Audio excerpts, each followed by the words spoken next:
Now let us understand the difference between a 3 sigma level process versus a 6 sigma level process. In this example, we are showing you a 3 sigma level process. Here, as you can see, that standard deviation is very large and we have upper specification and lower specification limit.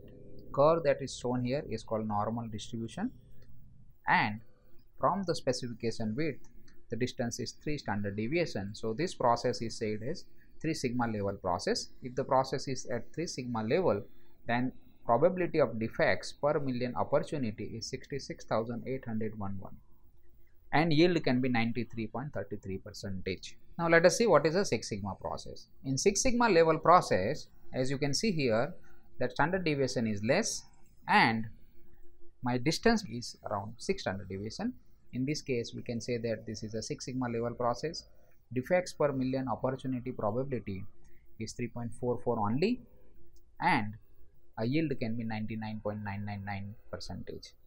In all these cases, we are assuming that the data is following a normal distribution. We will understand about this in later part of this course. This is a comparison of 3 sigma level process versus a 6 sigma level process. In 3 sigma level process, as you can see, that standard deviation is large, and in 6 sigma level process the standard deviation is less. The normal distribution curve is narrow and the distance of the mean of the curve with the specification limit is far away. That is why 6 sigma level process generates less defects per million opportunity than a 3 sigma level process. So the important thing is that, whenever you discuss, we have to discuss about sigma level, sigma score or sigma rating. When we talk about standard deviation alone, standard deviation when it is large, it is not good, but in case of sigma level, it is good if it is large. Let us understand different sigma levels for the airline industry in a real life situation. In this example, on one axis parts per million opportunities or defects per million opportunities, and here is a sigma level. And you can see here that these are all different activities in an airline company. So for example, airline safety rate, it is more than 6 sigma level. Obviously it has to be more than 6 sigma level. But if you see in the same airline company, the baggage handling process can be less than 4 sigma level also. A ticket issuing process or the errors in ticket issuing can be again between 3 to 4 sigma level, and the errors made in security checks can be around less than 3 sigma level. This is just for an illustration that within the same industry for different processes sigma levels can be different. What is the learning here is that sigma level always is referred to a particular process and a particular matrix that we are talking about. It is wrong to say that a company is a 6 sigma. So if you have observed here, if you compare 3 sigma level versus 6 sigma level, then the standard deviation in 6 sigma is much less than 3 sigma level.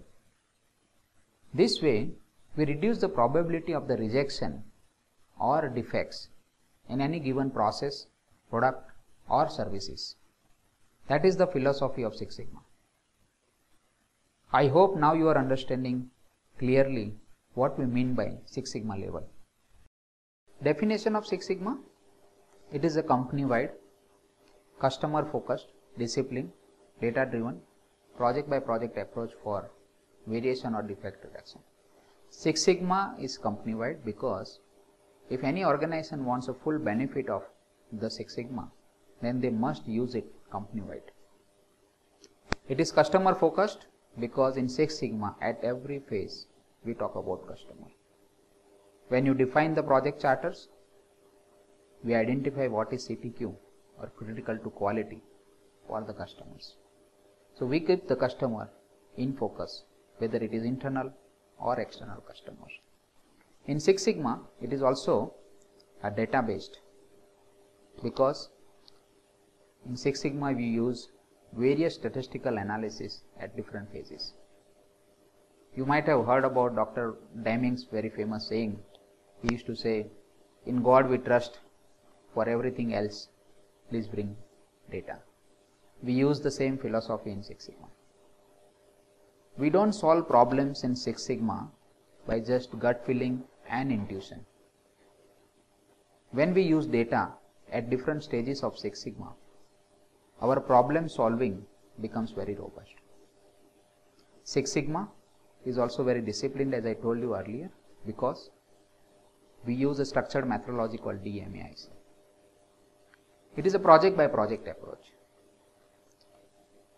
What is the definition of a project? Any project is a temporary activity in nature which has a start date and an end date with a specific goal in mind, and we allocate some resources to that particular project.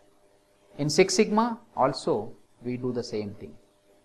We identify the problems, we define the start date and an end date of the problem solving, and we allocate some resources, that is nothing but employees and time and training, all that stuff.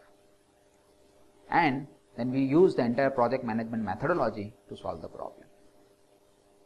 The ultimate of Six Sigma is to reduce the defects and thereby improve the performance of the organization. So this is the definition of Six Sigma.